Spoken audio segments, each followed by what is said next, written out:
So I'll keep tab on the chat box. Sure. Perfect. I think we still have a couple of minutes to go. Yeah. And maybe we could also make it a little more relaxed by giving 2 additional minutes so that everybody can join in, and then we start. Oh, definitely. Anshul, thankfully they didn't record before. No, it's just that 2 minutes are there to go, so we can always crop the unwanted bits of the video before putting it on YouTube.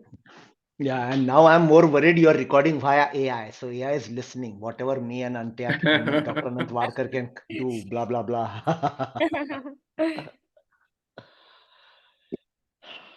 Probably AI should have learned now the kind of friendships we humans have, because it happens in every session. So That's true. Yeah, we did our main fieldwork together. So oh, Wow, okay, fieldwork friends. That's the different kind of fastest. bond, yeah. we know some secrets we don't want to talk about.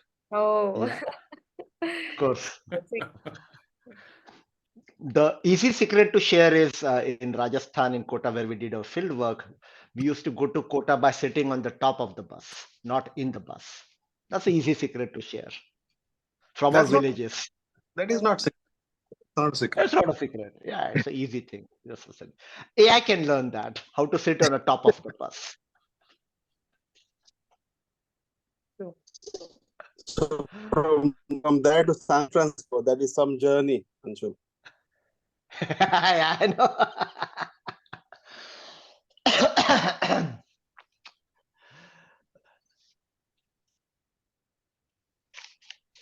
Okay, so we have 13 people now. Okay. That's a nice little bunch here. So let's see. Yeah, it Till always where it helps goes. if it is intense and small. Smaller is good. Small is beautiful. Yeah. Yeah. Small is beautiful. Yeah.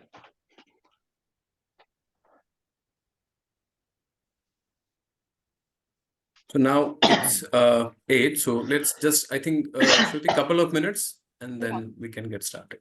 Definitely. And meantime, in the audience, anybody would have questions, you can already think of putting it all as per your convenience. Sorry. I'm just looking if I know anybody in the audience. Pravina, Robin, Javed, Om, Ajay Desai sir from Ajay. 16. Ajay. Yeah, I've heard Ajay Desai's name. I've never probably met him, but yeah. Javed from PRM 8. Javed sir from PRM 8. Om Prakash. Actually, there are two, I think 2 joiners are there from the same name. Then there is Thus, Pravina. Ajay sir now is in the video, and I would say he's the most accessible senior. He's pretty much all the juniors. Everybody knows Ajay sir because he's just so accessible. So it's always pleasure to have you in any session, sir. I could agree. Thank you, guys. And anything new you guys start, I want to join at least for some time. Yeah. Okay. Good initiative. And I know you're trying to say there are 2 Pravinas, but it's actually Pravina and Pravina Swami. It's so funny. We were both from PRM 27, and we were roll numbers right next to each other. He used to sit next to me all the time. Wow. We have Om Prakash. I think this time I should be right. We have 2 Om Prakash. Am I right, Om? Hi, I'm Om Prakash from PRM 21. Okay. Awesome. So the other Om Prakash is from which batch? Even I'm I from 41. PRM 41. 41. It's a 20-year gap there. 20 Wow. years gap. Proper 20 साल बाद happening here. 20 साल बाद हो सकता है यहाँ पे. Super. So we have Sairam, Robin, and then Manish, Javed, Richie ma'am has also entered. Super. We can get started now. I think people might keep streaming in further, but we should get started. Yeah. Definitely. Hello, Richie Go ma'am. for it. Hi, कैसे हो श्रुति? Hi Shabbir. Hey, Yeah. hi Ruchi. Great to see Hi. you. Yes, nice to see you all too. Hi Anshul sir, welcome to IRMAn Talks. I love your Anshul, background. I'm gonna no, steal it. sir. I'm gonna steal your This background. actually feels like hanging out in the campus, no, with the chimes in the background. Yeah. So, should we start? I think, Yes. yeah. So let's start then. So, hello and welcome everyone. My name is Shruti and I'll be hosting the session. I'm from PRM 39. So, today we are going to have a talk by Mr. Anshul Sonak. He's from PRM 14 batch and is currently working as a global director of Intel Digital Readiness Program and Strategy at Intel. So, today's topic is Future at Work and New Divide Ahead. So this session will be moderated by Mr. Shabir Haider from PRM 31. So without further ado, let's start this session. I request all the attendees to mute except our moderator. Also, I would like to share that this session is getting recorded. So over to you, Shabir sir. Thank you so much, Shruti. And to begin with, I would like to thank you and your team who have made something like this possible. This is such a valuable gift to the alumni community. I would also like to greet and welcome the alums who have joined us today. Thank you, and we'll try to make this a good value for your time. And with that, I'm formally welcoming our guest for the day, Mr. Anshul Shonak. Now he's from PRM 14 and currently is the principal engineer and global director for the digital readiness program at Intel, based out of US. His area of work happens to be pretty diverse, which will lead to some very, very interesting talks today. So some of the domains his work touches is tech skilling, workforce preparation for the future of work, policy initiatives to democratize AI, which is a very hot one, I'll say, and also on the emerging tech skills, how the integration of that has to happen in the industry. He happens to be a pioneer in his field and globally recognized leader. His work on AI has been made into a case study at the Harvard Business School. And there would be a long list which I have right now, which I will not go through them. I think with our talks, we'll come to know a lot more about the kind of work that Anshul has been doing in the industry.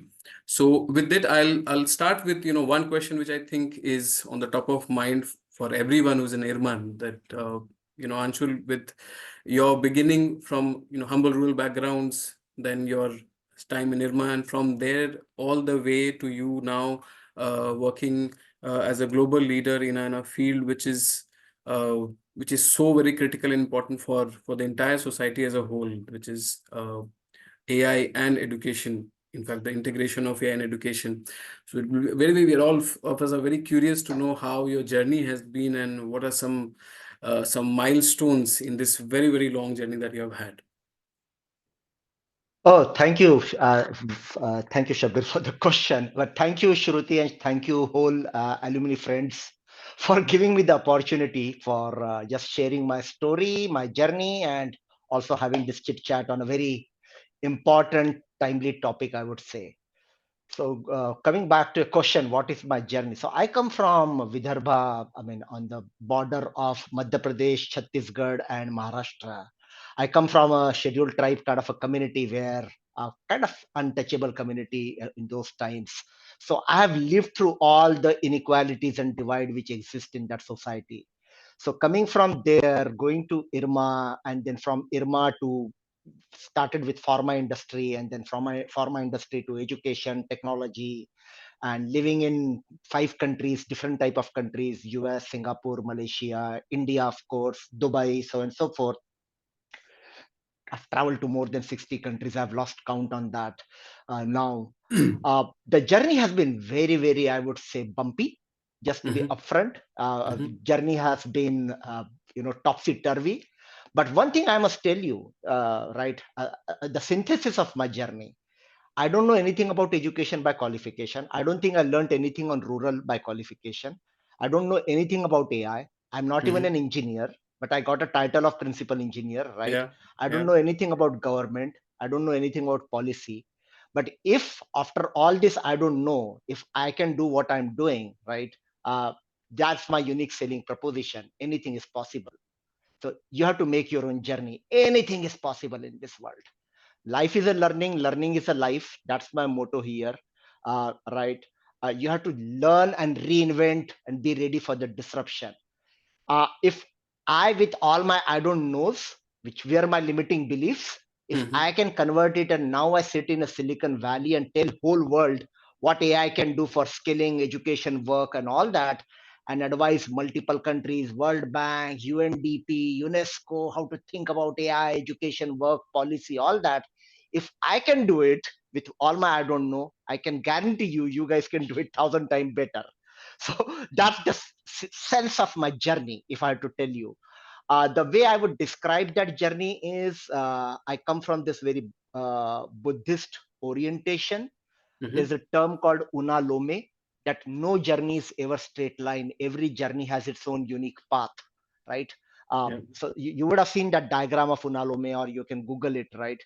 I believe every journey will be like that. Each one of us have their own special journey, right? With our own unique path, right? It's just that you have to use your own limiting beliefs, like of all that I don't know, to a liberating belief that I can make something special out of it. So that's the journey. And just to be very honest on that journey, I mean, Irma was the one which totally reshaped me in that journey. I mean, I come from a background whereby I was the first one who could speak in English, right? Because after I came back from my college to the village, right? Even in my college, right? I didn't know how to speak English. I mean, so that my college taught me how to speak English. Irma taught me the work ethics, right? Everything which I learned in my work ethics standpoint, more than the book and more than the content part, right? It's just the faculties and friends, right? So the way Irma has shaped me is Irma and Irman's both, right? It's a living institution at the end of the day. It's not just the book or the library or the material which you learn. It's just the friendship which you develop. It's the network which you ride on, the learning which you take from each other as a friend. And some of the faculties and some of the friends have played such a huge life-changing role for me. I mean, I can just give you one example. I have a friend of mine, one batch senior, Ashim Day. I don't know whether he's in the call, but you can tell him I mentioned him, right? After I lost my job, right? I mean, after Irma, I went for a job, and then something happened. I lost my job, right? You know, who looked after me? IRMAn, right? I mean, those are the things which kind of, carry you throughout the life, right? So more than the parents, I would say, who would do whatever they can do with the limited resources and money and all that, but the psychological safety to me come from Irma, and especially from the IRMANs. So that is very, very instrumental in my journey. That's beautiful. The psychological safety bit is something I think all of us can relate to. And in fact, this ties up pretty well with the second question, which I had, again, a very burning question in everybody's mind. And you happen to have a ringside view on this particular question, which is, what is the likely future of work going to be? We hear all this news about, AI literally causing this havoc in the job market, taking away a job for a lot of knowledge workers, causing huge disruption. And that actually is a cause of quite a bit of anxiety in the working class right now, and not just for India, but across the world. So from your perspective, now that you have a much better view of this than any of us, where do you see things going in the near and the far future? Well, that's a question which is right now on the top of everybody's mind.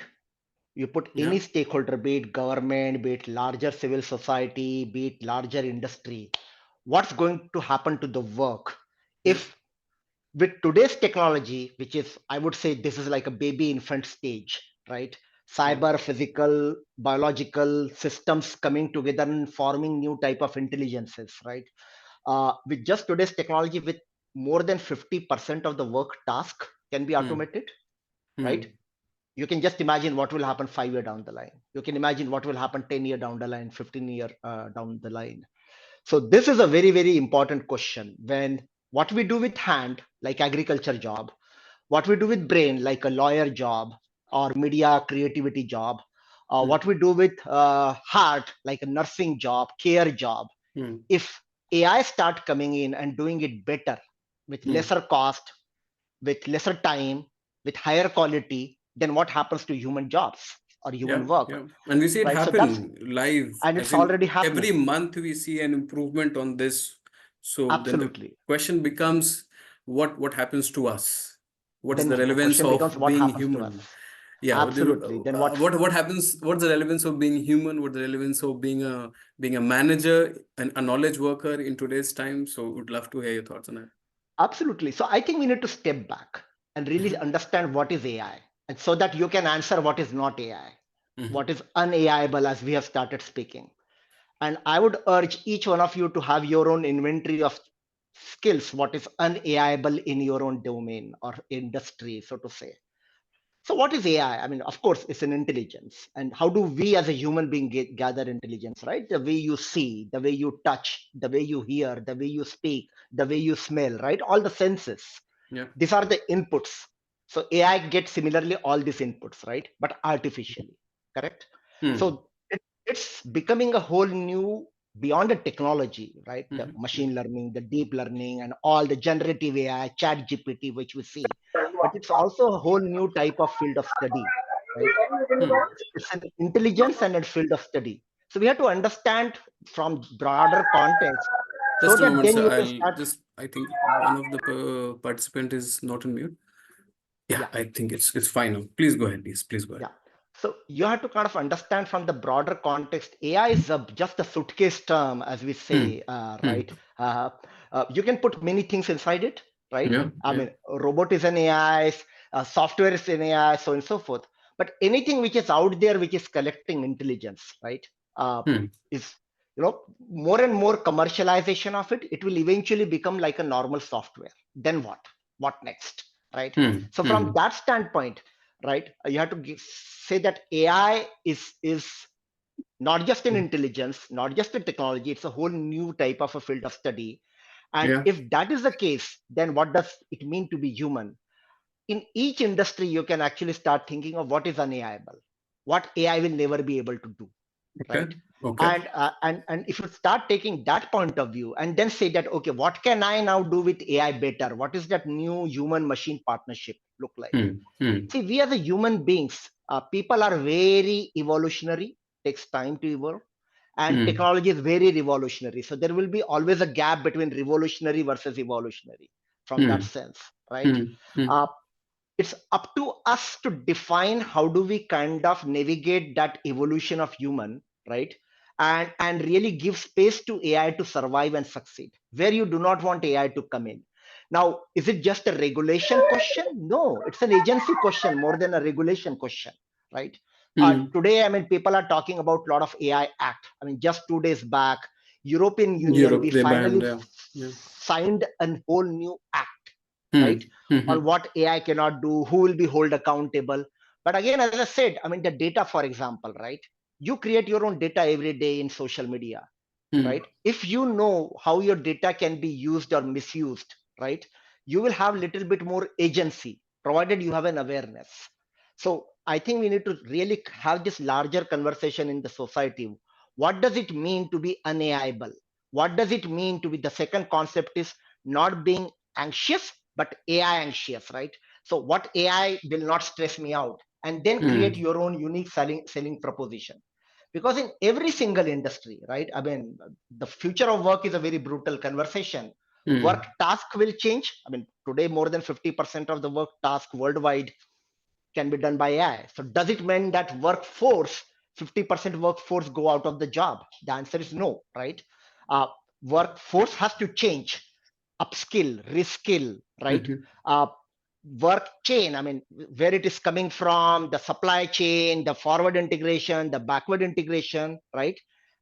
Workplace, where you are working. I mean, in today's generation, some of the younger generation, right, they may not even land up going ever to an office, right? You may just land up working from home or Starbucks. Then, with all these changes happening, what does it mean to be a true human worker, which is adding value to yourself, adding value to the society, right? I think the biggest disruption which we are going to see is this is going to be very unequal. right? This is not going to be equal. So then when I say unequal, does it going to hurt women more than male, for example? And then what, right? Now, this is what happened in the pandemic time, for example, right? Double disruption effect. I mean, COVID pandemic and automation. For every one male who lost job in Silicon Valley, 3 females started losing job just because the way society was giving them jobs. So the impact was 3 times. So this is just a gender impact. Now you can take any, right? You can talk about the wealth impact. Last 1 year, the entire new wealth in the world, you can mostly contribute it to AI, and hence mostly contributed to the smaller set of companies and organizations. True. I mean, just look at the top 5 wealth creators from a global stock market standpoint. They are all my peer companies, right? Yeah, true. Mostly peer, without getting into the names. But this is where the inequality is coming from, right? So I think we need to really understand that, hey, if this is the case, this is a new reality we are living in. What does truly mean to be an unAIable? So it invariably comes to that argument that, there has to be a social side of it, human side of it. Be it, how do I understand biases? How do I understand and redefine ethics, right? I mean, you can take any industry, media industry, I mean, especially the generative AI, right? Which is impacting the creative industry far more faster and harder, right? Very hard. Media very industry, hard, journalism, right? All kinds of, creative industries. If what I used to take 3 months and 10 people to do the work, if AI can do it in 1 hour, for example, what can I do better, right? Now, this is where, especially the human biases is becoming a very important topic. And this is where the long-term AI conversation has to go. If we have a bias and we are not including all aspects of societies and voices, we are going to teach all that to AI. I mean, there are enough examples in the world, and I can tell you all the stories how AI learned F word, for example, is because people at home use that in front of Alexa. It's a reflection of the society now. It's trained on our data. Right? Absolutely. It's just taking our data. The second and the brutal fact is AI today, just the way the power of AI is, I mean, amount of intelligence which AI can do and the amount of power asymmetry which we are seeing, right? All your, for example, rural management, right? Those data is not yet out there. But if I have to create an app or a solution, right, I have no choice but to create a model and then feed in synthetic data. So unfortunately, most of the AI, just the way the pre-trained models are, which is where the chat GPT comes in, has mostly synthetic data. And if that is the case, nobody can explain logically how AI is taking a decision. And there is again enough research on that or literature on that. If you are leaving your entire organization work or a judgment, to your earlier point, can AI be my boss or my CEO? And you don't even know how they're taking a decision, then do you want that society? Do you want that work? I think that's a very, very serious conversation, right? So what is unAIable in our context? I think that will only happen if, we start taking AI a little bit more seriously and think about, okay, how do I take the agency back? And only the regulation and the government and the acts will not be helpful. Each one of us have to become little bit AI literate. Today the problem statement is, if you think from a larger global work standpoint, let's say 4 billion people in the world work, right? Out of 7.5 billion people all over the world, all types of work. Only 2% people are in the technology industry who are like a software programmer, AI experts, and so on and so forth. Do you want a society whereby they decide the rules of the game? The answer is no. Each one of us have to decide, right? Now, with AI automating AI creating a software, all those jobs in that 2% industry will also go through the major changes. Software programming skill, for example, right? Which is where the premium was when I was in a childhood days. Oh, the pressure. Everybody was saying, oh, you have to be an engineer. And just because everybody was telling me, you have to be an engineer, I said, no, I will not be an engineer. And here is an irony now. I'm sitting in one of the big global tech company. I'm given a designation of an engineer, right? Without being an engineer. So am I disruption ready, right? Am I able to overcome my own limiting belief? Oh, I do not want to be an engineer. I cannot be an engineer. I don't know what is engineering. And now talk about engineering, right? So this is just the new world we are going to live in, right? In nutshell, AI will replace, tasks for sure. The choice is in our hand now. People who know AI will replace people who do not know AI. It will be unequal. Disruption is never easy, simple, right? But we have to prepare. So how can we reshape job, not replace job?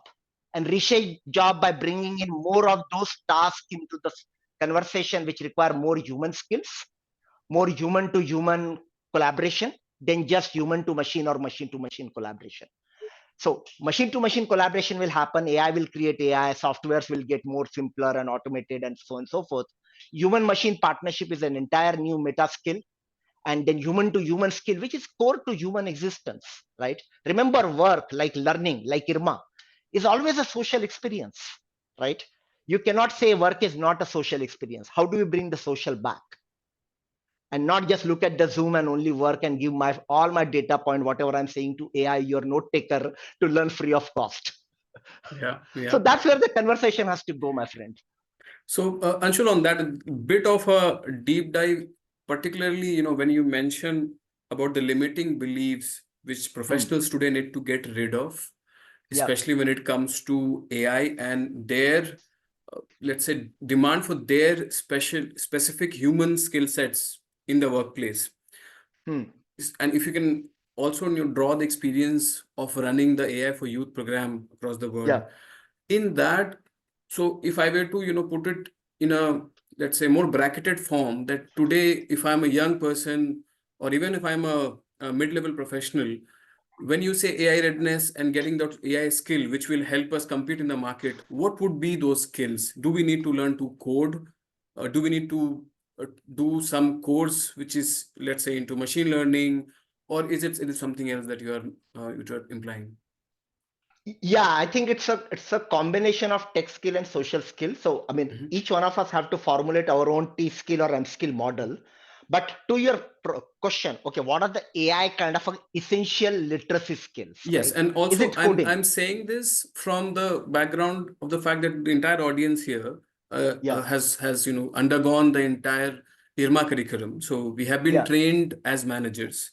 Yeah. Beyond this skill set that we have gained in IRMA, what additional skill sets do we need, and is it compulsory or an optional one in today's time? Okay, that's a great question. I think the first and foremost, because somebody put a comment on prompt, let me just answer the prompt question, right? Or a prompt skill, right? Sure.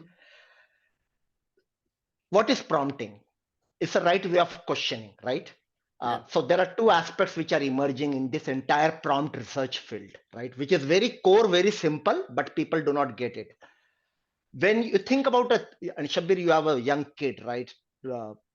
Think of a 3-year-old kid. 3-year-old kid asks 100 questions a day without any barrier in mind. No limiting belief. Oh, is this a right question? Will I look silly and all that? And I am quoting an actual Stanford research on this. So 3-year-old asks 100 questions a day. A 12-year-old asks maybe 4 or 5 questions a day. By the time you reach 16, 17, college, high school, that tipping point, this research says you'll end up asking 0 questions a day. So there's something which we are doing in a society and education, which is forcing you not to ask question, right? So you're creating an environment whereby you are not asking question. So if that is what you now do in an AI context, and if you don't even know how to ask a question, you will end up just becoming an AI consumer whereby somebody is deciding or dictating, okay, use my software, new AI shiny ball. Every month you will have 100 of new AI shiny balls coming in, right? And you just becoming a consumer without even knowing the responsibility side of it. And today the responsible AI consumer itself is a huge conversation, because I can tell you all the wrong things which AI can do if you don't know the responsibility side of it, right? And there are enough examples in the world of last 6 months or 1 year in this, right? So I think that how do we really treat question asking as a skill is a very, very fundamental, important thing, right? We have to have that cultivation of curiosity, inquisitiveness, bringing in diverse opinions. What am I not asking? What other people can know? And I mean, typically think from an IRMA background, right? all kinds of culture, all kinds of inequality, and this is an assimilation of people coming in. Do we want a simplicity here whereby people only ask one type of question? And that is what AI can learn better than you, but that is far more detrimental to the society if that is only straightforward, only one type of question. So diversity of voices, gender, ethnicity, economical background, all types of diversity, I would say, that's not easy to learn, by the way. So this is one thing which, in a context of immersive learning experience, right? How do you have that learnability, variability, sociability, the three big abilities which are required for a long-term success, right?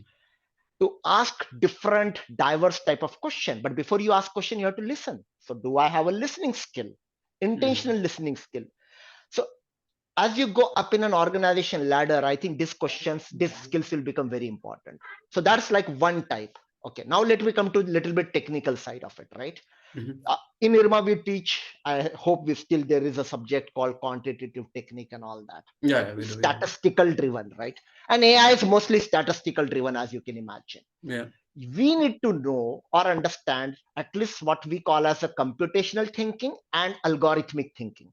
Slightly two different skills, but algorithmic thinking is breaking into small patterns and really forming, meta clusters of the pattern, and that's how the neural networks and the brain cognition and all that, right? So those skill understanding, now that can feed into coding and programming, but I do not want to go too much into coding and programming because there is again enough literature which is coming out that AI, if it is asked in the right way, can do far better coding and programming too. So you have to just know how to set the boundary, how to define the parameters, which again, a diversity, inclusion, empathy, if you have that and really decide, okay, how do I really tell AI to build a code or a software, right? That will be good enough rather than you yourself writing 10,000 line of code, which is where we used to be excelling in past. Now, this very brutal conversation, I talked to multiple people in India, for example, from a policy making like Niti Aayog and all the works, right? India's entire competitive advantage, English, young, IT engineers, right? Three things. English, young, IT, right?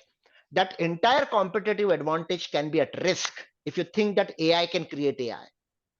Because AI can learn English, AI can learn IT, right? It doesn't care about young and all that. In any case, in India, we are saying 90 to 95% engineers are unemployable. And on top of it, if this happen, and again, I can give you many examples. One of my favorite example is one travel agency, travel portal, used to have 600 people in customer service. Now with an AI, they have 2 people. So that's a job disruption we are talking. And you can take this argument to any industry, right? You can take this argument to agri-tech. I can go over there if that's pretty universal. Yeah, I agree. It is going, if not universal now, it's going to be universal soon. So but so when you say soon, I think there is also something, pretty much in everybody's mind. So we keep hearing about, this disruption is going to happen in near future, but how near are we talking?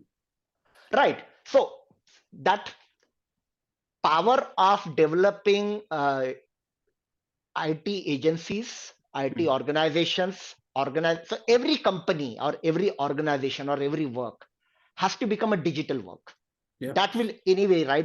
That if you don't do it in next 3 to 5 years, somebody else will do. That's the point, right? People are already doing it now, but I would say give yourself max 3 to 5 years if that is where your question is. Because if your organization is not able to do it, I won't say that work will disappear, but that organization competitive advantage is at threat. Let me just put it like that. I am making a controversial statement, 3 to 5 years, but that's where, somebody else will be faster or better than you in really adopting this. In fact, I'll say so, you are being conservative as well, because, there is a camp which says that, just a couple of years, we have huge transformations coming. So absolutely. So I think that is, so if you think that every work is going to be digital, every economy, right? Every industry is digital, then what? I think this also gives tremendous opportunity to come back to the tech skill and the non-tech skill, right? The social skill side of it, which to your original question, how do I understand privacy ethics better? How do I understand this entire new area of digital trust? So today, the trust is a huge currency, right? more AI is putting more question on trust. Public trust is very, very low, mostly because of these reasons like AI, creating deep fake videos. And again, to my favorite example of, asymmetry of power, the deep fake videos, let me just quote you one research again, right? Sure. The majority of the deep fake videos are created by AI on the prompt of humans for female colleagues. Can you imagine?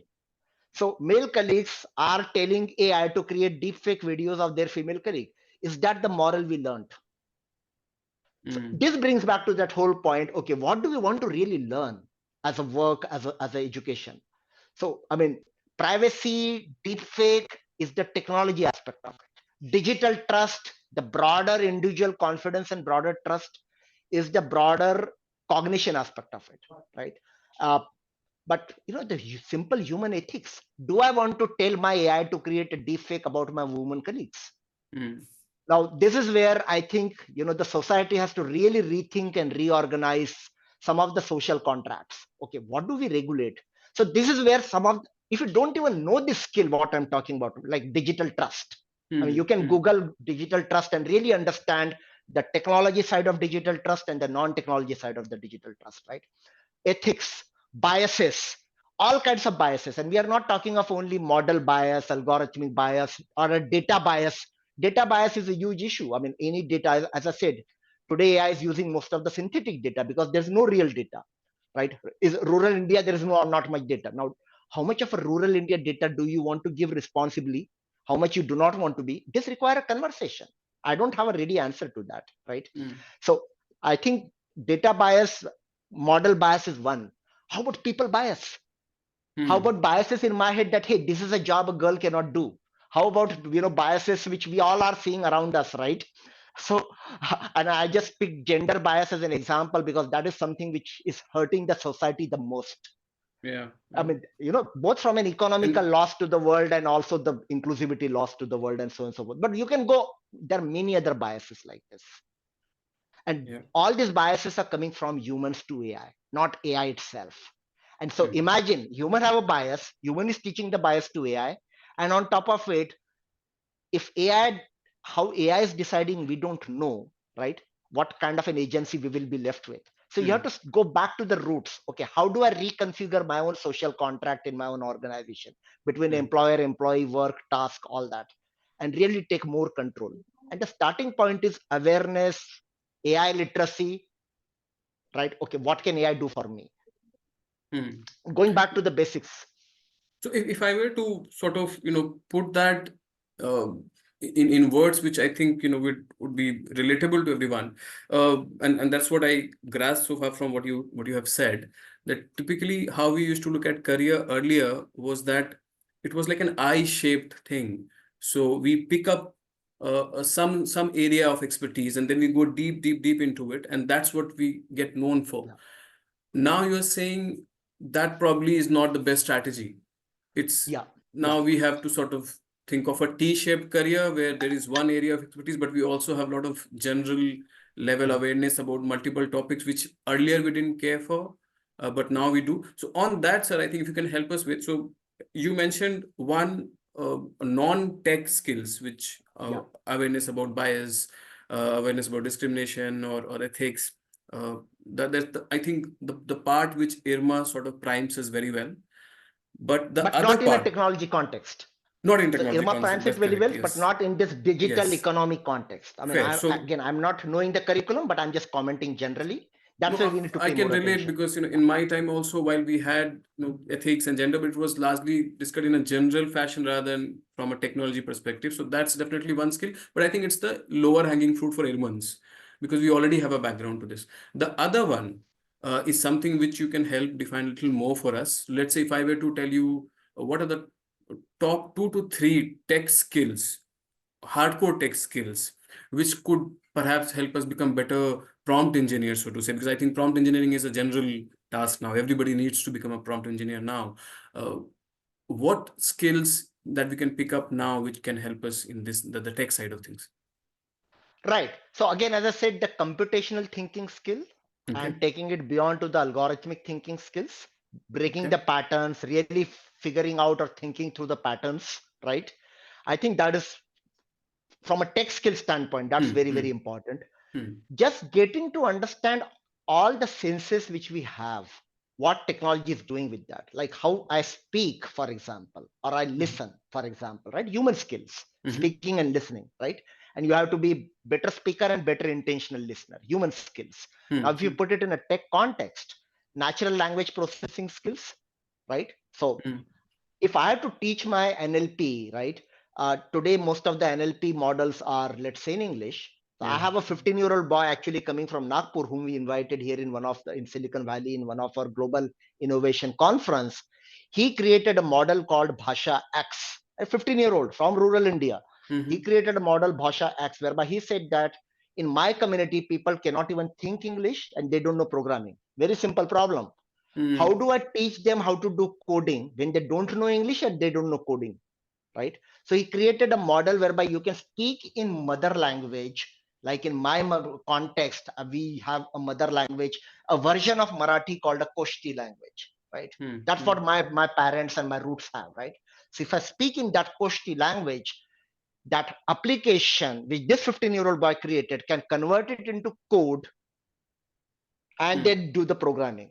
Now, this is a whole new natural language processing advances, contextualizing, right, to your not knowing English, not knowing IT coding programming, but still being able to do.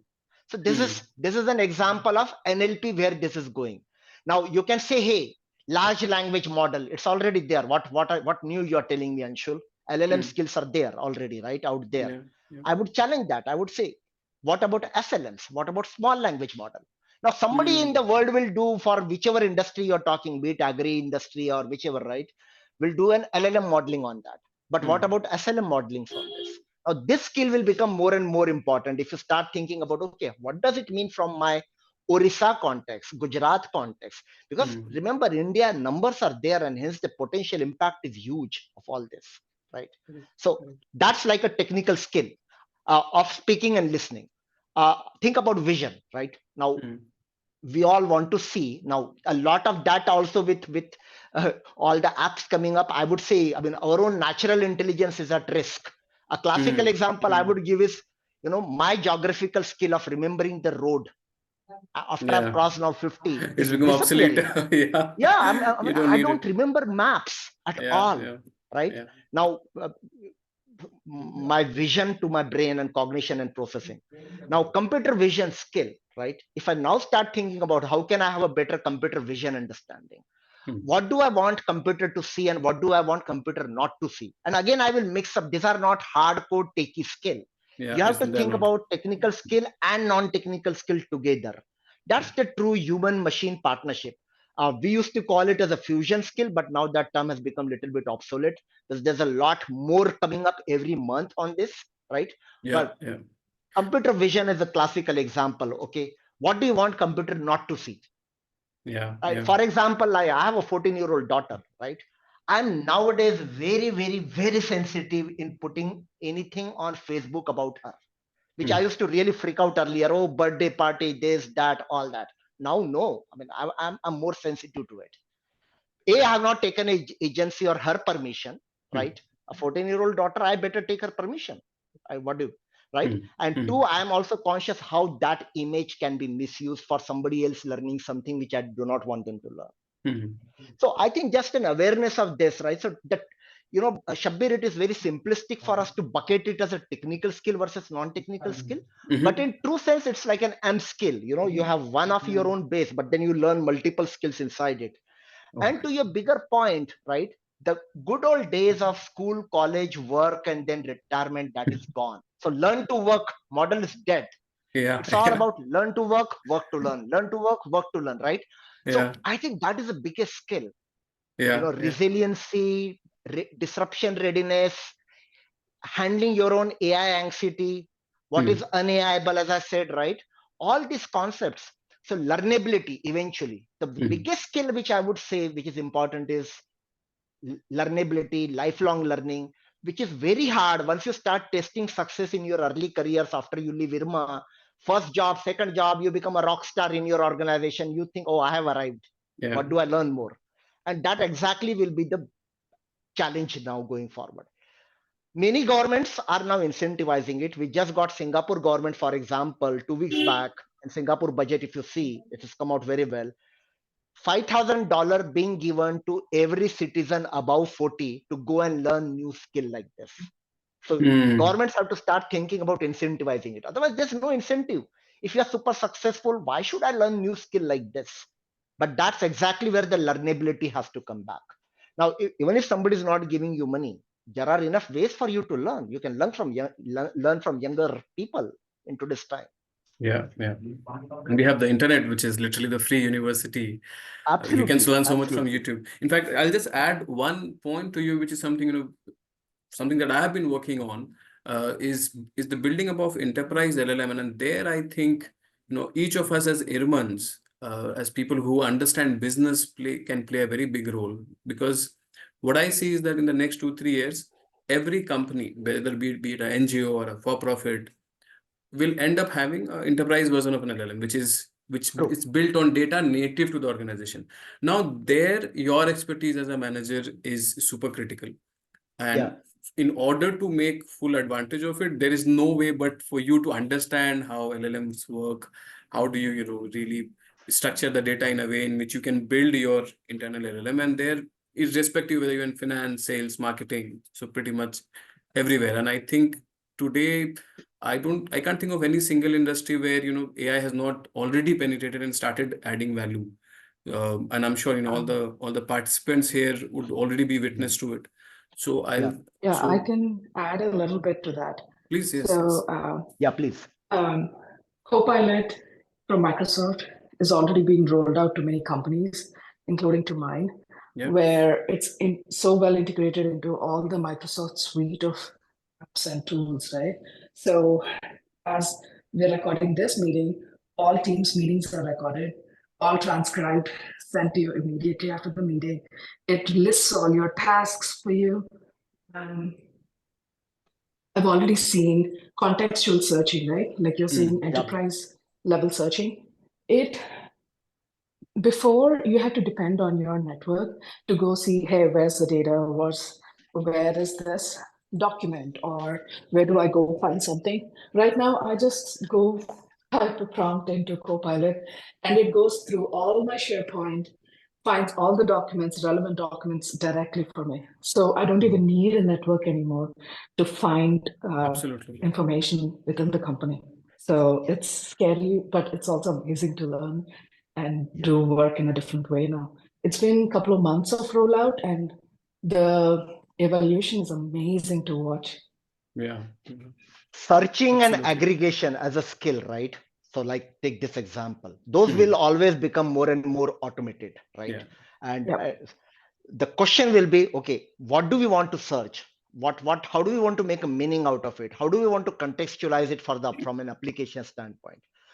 I think this is where some of the core skills which I'm talking, like ethics and trust, comes up. I mean, in an education context, let me give you a real scenario which is associated with one of my batchmate in Irma. A real story. I will not go into the name, right? This batchmate of mine has a daughter who's in a college, right? And in a college, she has to write an essay. And this is a real story, happened 2 months back. And this totally struck me. She wrote an essay, very good writer, genuinely written. Her college AI checker, software checker, called it as a plagiarism. Wow. So college professors trusted AI, not her. Right? And then she has to go through the investigation and all the, and she eventually came out proving that she wrote it. Now imagine where we are headed in an education context, the so-called more sacred industry. If professors cannot trust human but trusting machine, because AI plagiarism software checker, says that no, she has done plagiarism. Now this comes back to my whole core point of digital trust in your own agency and work, right? And I'm doing a lot of work now in the digital trust related skills area, and hence, I mean, this is was very contextual to me. Okay, how do we really say in our own organization, what should I trust? Do I trust human more? Do I trust, because AI may be smarter, definitely, no doubt about it. But AI doesn't have to be always right. And remember again to my point, generative AI, chat GPT, how do AI decide and take decision? Nobody knows at the end of the day, because there's just too many layers of neural networks and deep learning which goes in, right? And you have enough examples of asymmetry which then comes out of it. I'll give you 2, 3 very fun example just for fun, right? Somebody did in the Bay Area this whole, there was an image which is circulating in WhatsApp, Mother Teresa fighting poverty. What comes out is I Mother remember. Teresa actually fighting with an African boy. Okay, Yeah. funny, right? Height of disruption. My favorite example 3, 4 years back, and actually a young girl showed me this, saying that, hey, and this was a real conversation in one of the country trips. She asked me, hey, when I type in Google search beautician, why does it only show young girls? Are we saying as a society an old man cannot be a beautician? Now, how do I answer that? How do I explain this? Explainability skill. Now, this comes back to the core point. So every single manager, right? Machines are learning machines are learning how to take decision. But you as a human being have to explain. So what we call as an explainability skills, and that's a whole technical skill too, by the way, right? Explainability, True, right? true. Explainable AI is a whole new industry in itself now. Responsible AI, and within that, explainable AI. So explainable audit, the whole new career stream which is coming out. And I was the one who was like a victim of this explainability skill. When I came to US from Singapore 2 years back, I applied for a credit card. Citibank, after 30 years of working relationship with Citibank in India and Malaysia and all that, Citibank here rejected my credit card, saying that, and chatbot, of course, I knew that. Chatbot rejected my credit card application, saying that, no, we don't have your data, so we can't give you credit. And I broke my head. My gosh, what are we talking? I have 30 years of bloody relationship with you in India and Malaysia and Singapore and other places. And you're telling me you don't have my data here, so you cannot give me credit card? I talked eventually to a manager after great navigating their NLP system, voice activated system, which is a big pain from a customer experience standpoint. And I told that manager, sir, thank you for losing a good customer. And I said, I do not want Citibank credit card. And I never took Citibank credit card after that. So this is where the new industry and the new trust conversation is going, right? And I can give you many stories like that. But the point is, when you bucket it as a tech skill versus non-tech skill, that's too simplistic. Remember my initial point, only 2% of the people learn IT and coding. Out of that big 4 billion people, right? Every single economy, every single industry is becoming digital. So do we want to leave the destiny in the hand of those people who know coding and programming or IT, and then get into the situation whereby a professor doesn't trust human, professor trusts machine? Come on, we do not want a society like that. So this is exactly where there's a new AI divide, and it comes back to the leadership. Can we take leadership back? Can we redefine the agency? So human machine partnership will happen. But first we have to understand what is new human partnership. I mean, work is a social experience, like learning is a social experience. And we have to bring that back. If we are thinking about only thing from a short-term win, that, okay, let me put this chatbot or this application and blanketly leave it on them to kind of decide the work and future, I think we will have a much bigger disruption coming ahead. Sure. Pretty much. So I'll just have one more question, direct question to you before I start taking the questions from the audience, which is particularly for those Irmans, who are from the field of education. You happen to be at a place where you have a very unique view of the landscape. What are you most excited about when it comes to AI's influence in strengthening the education sector?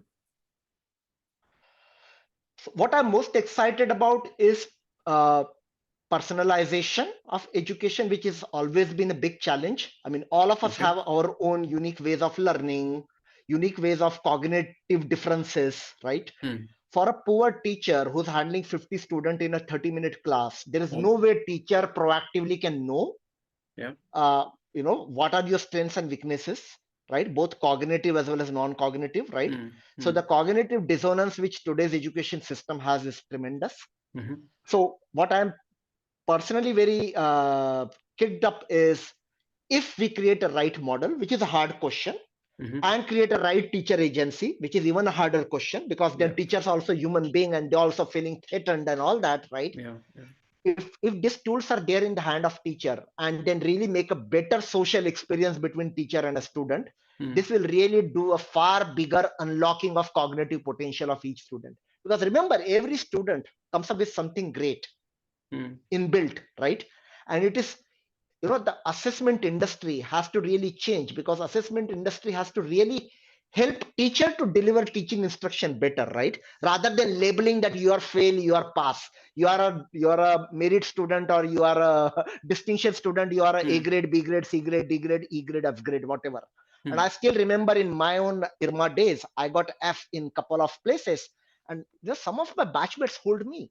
I survived only because of my batchmates and friends, because otherwise I could not have dealt with that failure or label of F grade, right? So F grade means, in today's context, the F grade means teacher has not figured out what I don't know and hence not customized the delivery, rather than putting a label on me as an F. So I think that's what I'm most excited about. But so in that if done context, responsibly. yes, and that's where the concern comes from, for at least those of us who sort of really care for education to be truly inclusive. Because even today, if you see, access to, let's say, something like the ChatGPT premium version is quite an expensive thing. True. And let's say if you talk about this being available to rural areas, to the underprivileged background students, how do you see, from a policy perspective or some work that is being done by Intel and other big players in the field, how do you see AI truly becoming free? Yeah, so you will always have a market forces, right? People who are investing billions of dollars, they will commercialize it, which is fair, right? But to your point, I mean, the democratization or really making it inclusive has to be a larger call. My hope is, world will learn from each other better, right? There will be always a places for both open. I won't call everything free, but a freemium model. I mean, right? But at least open model, right? I mean, the example of this Nagpur boy, which I gave, a 15-year-old boy who created Bhasha X, he didn't wait for any big company to give him a ready model. He took agency control and did his own innovation. So I think that's where the hope is. Some things will be free, some things will not be free. That's how the society will continue to operate. I mean, that's what it is from thousands of years. I don't think that will disappear and everything can become free. That world will not also be sustainable. If it has to be sustainable, there has to be value creation. And for value creation, then somebody need to invest, and hence all this, right? But at the same time, to a point, the democratization, making it inclusive, right, will require at least education. That's the hope. If people can understand diversity of problems which we are coming through, right, be it sustainability problems which our generation is going to leave for the next generation, if we equip our students and next generation of innovators to think and identify these problems, they will better create solutions themselves with more open mindset, not just skill set, but mindsets. Because the tool sets, right? So skill set, mindset, tool set, right? The tool sets will keep on coming. Some tools will be free, some tools will not be free, right? But tool set should not stop you to have a better skill set. The skill divide should not still stop you from having a better mindset of understanding my society problem, my contextual problem, and really coming up with an open solutions. I think that's where the hope is eventually. Yep, I really hope things go in the right way and we IRMANs play a role in that transition. With this, sir, I would like to open the house for all the listeners. So, alums, please feel free to unmute yourself, ask questions. It's a free-wheeling discussion that we have been having so far, but it will be lovely now to have it as a group. I see Gaurav has raised his hand. If you can unmute yourself, Gaurav, and if you can ask a question. Hey, Gaurav. Good to hear from you. Yeah. Yeah, Anshul and Shabir. Shabir, thanks for hosting it. And Anshul, thanks for the insightful conversation. Anshul, I wanted to understand when we talk about AI readiness, mostly the discussion has been around making individuals ready for AI. I mean, in my limited understanding, I've heard that. There are also plenty of grassroots organizations who are doing tremendous work at the community level. Again, in my limited understanding, when I see community using Netflix, but the organization itself is not ready to cater to that. So what would your suggestion be for a grassroots organization to be AI ready and Absolutely working at the grassroots? Yeah, I mean, there's a whole new conversation, AI for development playbook. I mean, we just started working with organization like USA to come up with a whole new AI for development playbook. My point of view would be, why wait for somebody else to create that developmental playbook for grassroots organization? Create yourself, right? I mean, if you have your own individual AI readiness or understanding, you can bring like-minded organizations and start creating it. And I think it's just a matter of time before in India you start seeing India specific developmental playbook. And my point of view still is, as a biased IRMAn, Irma should take a lead and create it. And I'm more than happy to help Irma if Irma is wanting to do it, both in my personal capacity or organizational capacity. So you have a very valid point. I mean, individuals in some places will get AI readiness. A lot of places, I mean, they don't even know what is AI. So forget about AI readiness, right? So there will be an asymmetry, right? Similarly, there is an asymmetry between big organization and small organization, and within that, the rural organization, development organizations. But even if a few people, 1%, 2% people start getting grassroots level grip on this and start saying, okay, what does AI mean for, let's say, rural management, dairy industry, agri industry, cooperative industry, right? Any of this, I mean, gender issues, for example, and create your own playbook. As long as you're keeping that responsibility, ethics, digital trust principles in mind, right? And create your own playbook. Technology side of it is an easier fix. I can tell you, I mean, Shabbir works on a lot of technology application domain. You can just work with Shabbir and he will help you build apps or services, right? Uh, the tougher question is not just the technology aspect, the non-technology aspect. What skill set organization leadership will need, and then what mindset we need, right? And that you have to take agency. Thanks for that, Absolutely Anshul. agree. Gaurav, in fact, I'd like to add a point here, from my own personal experience in Mondelez, where I was heading the rural business. Uh, See, usually there's a lot of hesitation when it comes to organization when you try to say that you want to make an intervention which is in the domain of AI. Now, there, if you can present use cases and you can, sort of advocate that as a manager, I think the moment you saw the benefit, you can show the benefit and you can at least build an MVP and show the benefit. I think it's pretty easy to take the leadership by your side, and it's pretty important as well because there's so much I'll say fear about the fact that when it comes to the security of the organization level data.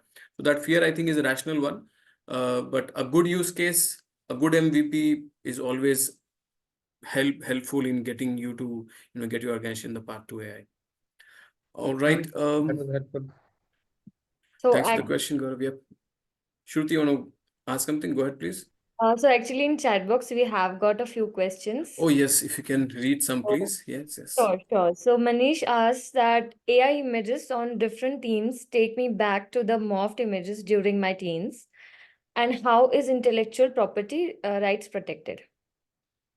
That's exactly my point was when I was giving my daughter's example, Yes. that I will be very careful, right?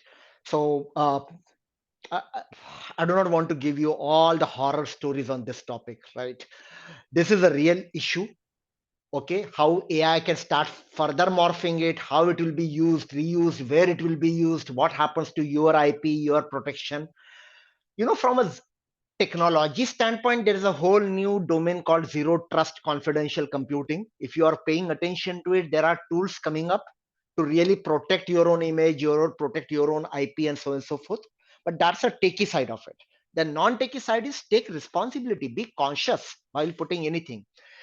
I mean, yeah, the way last two travels of mine, I got totally shocked in India when I saw especially younger women and girls just getting crazy on taking reels, just to put reels on a Facebook or Insta or wherever it is.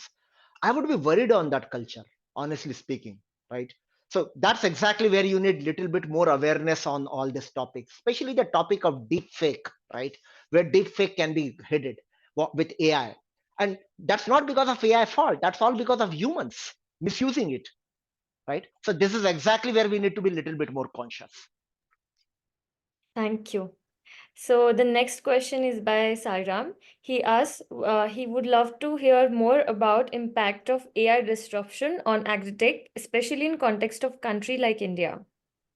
Well, I mean, a country like India, agri is a huge industry. I mean, you can talk about the big players, you can talk about small players, and you can talk about a real end farmer, right? Uh, like any industry, the disruption will start happening from the top. So some of the big players, right? And in especially in agri, right? I mean, there's a lot which one can do with IoT, robotics, AI, data, all the stuff. So bigger players, I mean, the agri-tech and AI with drones and rovers and machinization, you're already seeing a lot, right? Just give me a second. Let me close the door because I'm hearing some voices. Sure. Yeah. Yes. Sorry about that. Yeah. So the big players will start doing that kind of a disruption. What happens to the smaller players? And then what happens to the individual? Actually, let me type one impact story of this young two VIT boys, which we got actually to create a new model to predict pestal diseases and how much of a pest to put. So we kind of got this from VIT, where is it? Vellore, correct? So you guys have to share the stories of success on what younger people can do. So I'm going to just share with you one real story on this. Give me a second. I'll search that and put it out for you. The point which I'm saying is, there are people at a grassroots level who can do a lot. So we have to kind of just start sharing what people can do, what is possible, and then take it from there, right? In agri-tech, the disruption will eventually come down to the smaller organizations and at an individual level. Do you want to wait for a disruption to hit, or do you want to do something? That's the question, right? So protecting crop from microbial pest, that's the story. I'm going to put it in a chat here, and you guys can go through it. It's a real story of two Vellore VIT students using AI to protect their crop and from microbial pest and how they used AI. Just an example. Sure. I just put it. So the next question is by Love Bharadwaj. He asks, Mhm. what are the cross-sectoral AI-based skill sets or AI-enabled skills which can enhance employability for the majority of workforce, including the semi-skilled and MSME kind of job roles or initial levels of competence, which is the scale in Indian economy? The context is coming from despite the government of India running flagship and future skilling and upskilling programs, but the majority are the tip of the iceberg, being the higher level skills and not for the scale at large. Are we missing the bus here? Absolutely. It's a great question. So think about AI for X. 1 or 2% people which are in a tech industry will learn AI from a technology industry standpoint. But what you're talking is a larger, right? So the rest 98% job will come from what we call as AI solution builders. So any industry like agri, finance, banking, healthcare, and any function, marketing, purchase, HR. So cross-functional, what can my industry, my function AI mean, right? So that's what we call as an AI for X competency. So actually in one of my day job, I have a program on AI for agri, AI for manufacturing, AI for healthcare, uh, for some of the key industries and for some of the key cross horizontal functions like applied ethics, AI for accessibility, AI for sustainability. I think these are some of the skills with new solution builders will have to learn, right? How to use AI in my function. And marketing is relatively easier with chat GPT. Anything which is on a creative side of industries is far more easier. But when it comes to creation yourself, right, which is not just basic creativity, but really going deeper and doing deep tech creation, that will take a little bit time and effort and learning. But even if you start thinking from a basic venture building standpoint, okay, what can I do with marketing? What can I do with purchase? What any function in any industry? Think about that AI for X kind of a competency. That would be good. So that's like what we call as a solution builder competency. The basic livelihood, right, at a larger individual level, be it at an SME level or even smaller, right? One of my favorite example, which I give in US is I have a flower shop florist with a 4 or 5 people kind of an organization, very small, right? Bakery, florist, that kind of a people, right? Can they say that, hey, I will just forever wait for AI disruption and take away my industry, or can I do something? So we are seeing a lot of examples whereby and to the point which Shabir said earlier, there are nowadays apps which are coming out, as long as you know how to use it responsibly, right, and become a power user for your own entrepreneurship, for your own venture building, for your own even business venture pitching and so on and so forth, for your MVP creation, there are ways for you to do it. You have to learn all these skills, right? So be a responsible power user. If you are not power user, you're not solution builder, then you're just a consumer. And the consumer means, to Shabbir's point, I mean, you then land up paying $20 a month for one app and then just be hostage to that and still get into all these issues. So I think this is where we have to create more AI literacy, and especially organization like Irma, for example, has a huge new opportunity now in reinventing. What does this AI for X mean for dairy, for rural management aspect, for agri-tech, all these areas, cooperative, milk, all this industry? What can it mean? Now, I won't have a blueprint for it, but the blueprint has to come from you guys as a subject matter expert. Definitely. So I have a supplementary question, if you allow. Can I ask that? Yes. Yeah, please. Thank you so much for your time, sir. Anshul, don't call me sir. Yeah, I'll call you Anshul. Yeah.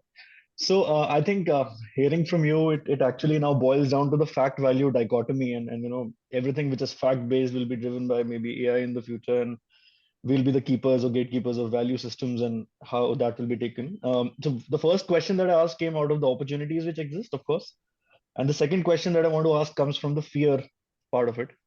So as you're aware, global leaders have hinted towards a common global framework for regulating AI, and also a sort of a period moratorium for you know who have done that, and you know the news better than that.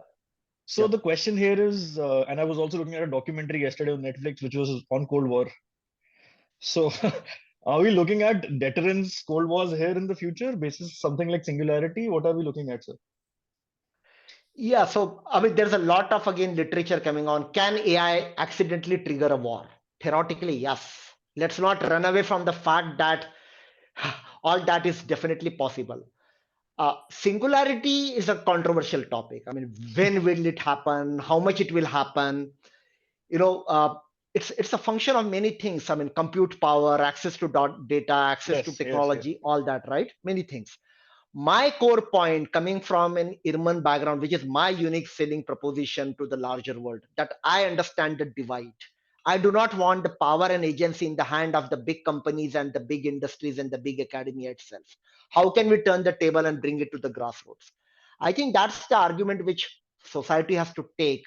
And the regulation is not the answer, because there is no way society will eventually progress only with regulation. The best way is capacity and capability building. So to the broader 80% of rural economy, what does that new agency model, what does new social contract model mean, right? What data we can share? Do you want to use AI for using synthetic data to teach rural management professional what rural management should be?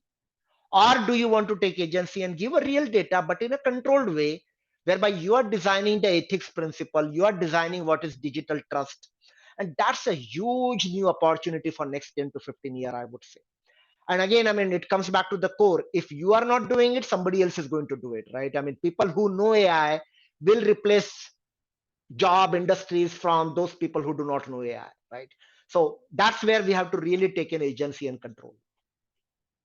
I will add just one thing to it, Anshul, and love to your point. Yeah, please. That, right now we see that there are two distinct routes which AI industry is taking. One which is the enterprise one, the closed source, so the OpenAIs of the world, and then what Google is developing. So they are just building LLMs or advanced AI systems which are close to their own enterprises. But at the same time, we see just like 10 years back, maybe 10 more than 10, when Wikipedia came and revolutionized the access to education.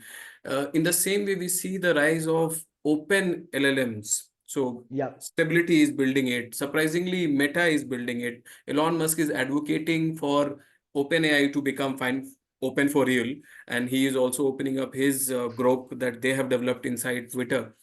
I think a very important learning from that could be, as professionals who understand management and development both, which I think is the biggest strength we have as an IRMANs. If we could learn how to make the best of these open source models and tune it to our professional requirements, I think that could be a big win. Anshul, if you Why could have your why thought. wait for somebody else to create open source model and then we do only tuning? Why can't we Why take can't we build agency and one? think Yeah, of yeah, yeah. why Why can't can't we build we it? Yeah. do things for my own industry, my own function, my own grassroots community problems? See, the innovation value chain research is very brutal again, right? Uh, if you wait for somebody else to do it and then commit, the value of that innovation will come to you as a residual value much late, right? Uh, I am a student of disruption as a field. It's very brutal. Fortune 500, if you take, why 50% of Fortune 500 companies go out every 10 years. If you if you wait for somebody else to take a control of your destiny, that's happened. And if that is happening at a Fortune 500 level, 50% of Fortune 500 companies disappear from that list every 10 to 12 years.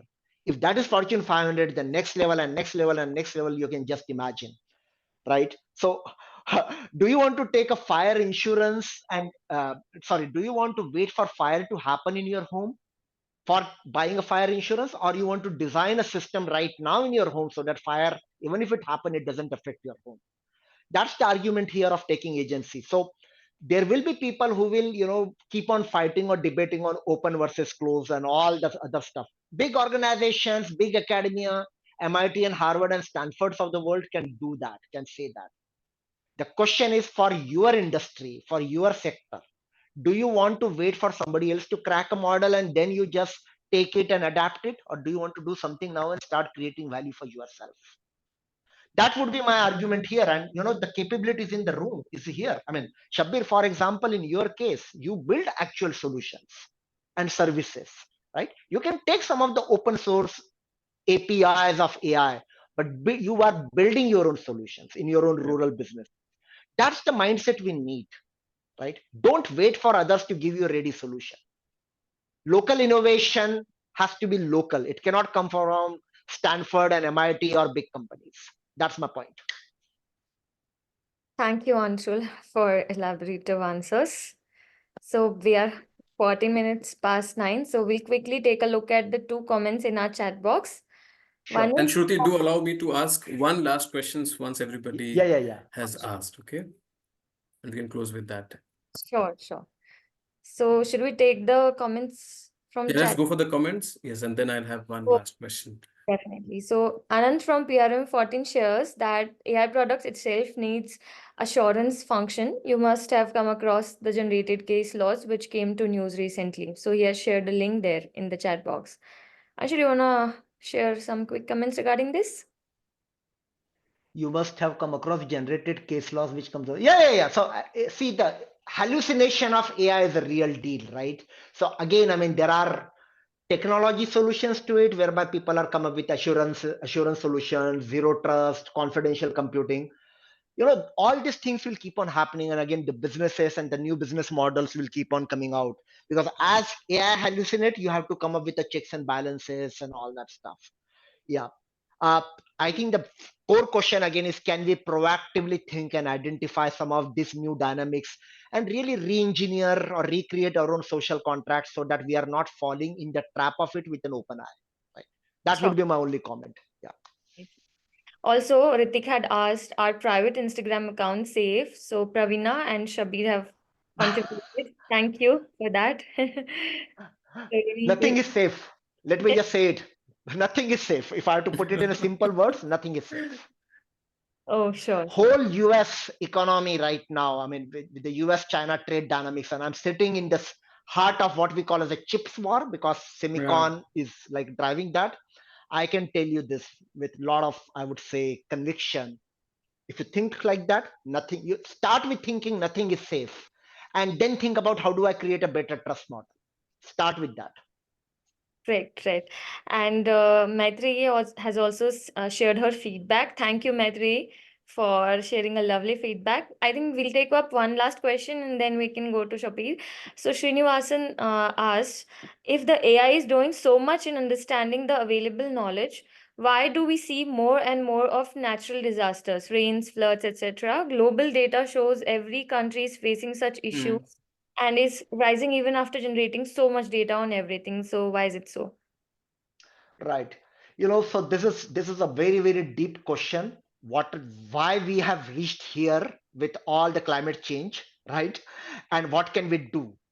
And let me be very honest. I mean, the answer on why we have reached here is a historical question, which will take another 10-15 minutes to answer. But all of us know all the value extraction which human beings, before even AI came in, for literally 200-300 years, all the value extraction in a wrong way, which has landed into climate tech or climate challenges, which is where the flood and natural disasters and all that. AI itself is also not very sustainable, if that is where the question is. So AI is going to add to it with just the power, the water, and all the stuff.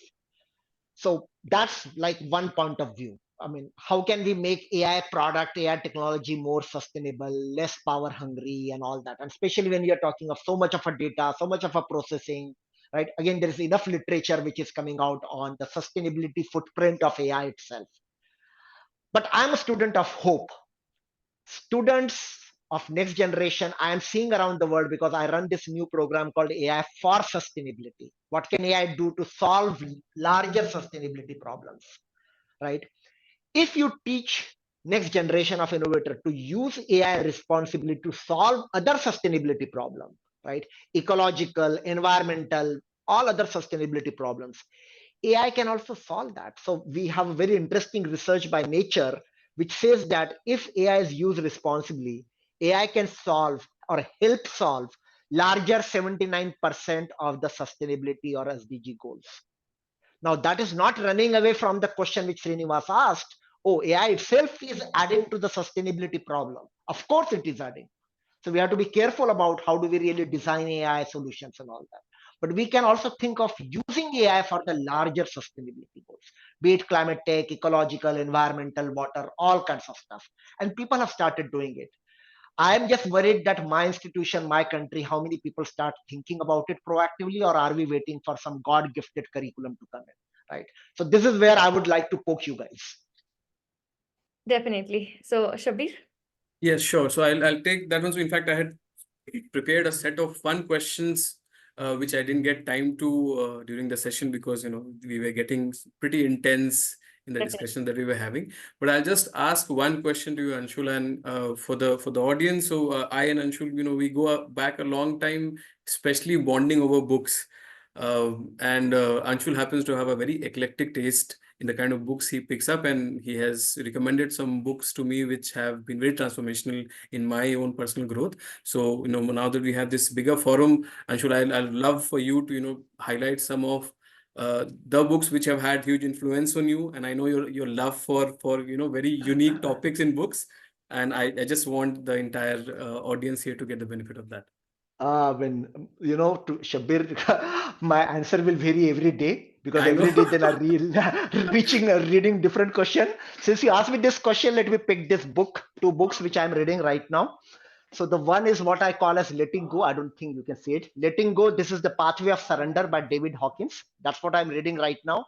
I think I need that skill of letting go much more in my stage of life and career and family, especially when you're dealing with a teenage daughter and job pressure and wanting to. So letting go skills. So I'm just reading that right now. Okay. And the second book which I'm reading right now, which is kind of related to what we spoke earlier on the questioning skill, but this is more again on the self-victimization, procrastination. So question behind question, right? So that's a book which is by John Miller. What to really ask yourself to eliminate blame, victim thinking, complaining, and procrastination. So it's kind of on a similar topic. That's what I am right now. But tomorrow, if you happen to ask me the same question, I think my answer will be different. But would you have one which is an all-time favorite for you and which you want all Irmans to read? All-time favorite, which all Irmans to read. I'm sure I have given you some of this. That's a good point. Yeah, so you recommended the one Mindset to me, which was super helpful. It Yeah. really helped me. I think I recommended The Answer to you, right? Yes, The Answer yes, by that Alan too. and Barbara Pease. Yeah, Yeah. The Answer. Yeah. But on a broader level, beyond book, I am a deep Cosmos fan. So my reading is binge watching at 12 in the night, which my wife hates, is on quantum consciousness, universal consciousness, that kind of a topics. If you have a time and interest, talk to me on that some other day. Yeah, absolutely. Yeah. Yes, Shruti, that was my last question. What do you? Yeah. Sure, definitely. So we have got one last comment from Johnson saying vulnerability of dependence of AI should be considered, and he had some power outage. So he shares that the AI dependent world spinning it may get out of the control in future. So thanks, Johnson, for sharing the comments. So let's I would like to thank you so much, Anshul, for such an amazing and insightful session. It gives a feeling of joy to listen to an accomplished person like you. I especially loved the discussion around what is un-AIable in today's AI-driven world. And I found your take very impressive regarding not replacing, rather reshaping jobs by embedding with demand of human skills and human-to-human relationship. Also, I thank today's moderator, Shabir, for wonderfully facilitating this session. You made the session more lively and comprehensible. And I thank the audience for giving us something as valuable as your time. So we'll upload this recording on YouTube so that those of us who could not attend the session will get access to today's rich discussion.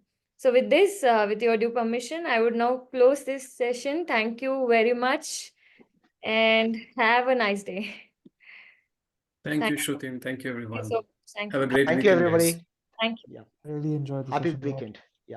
Happy Definitely. weekend. Bye. Thanks. Bye.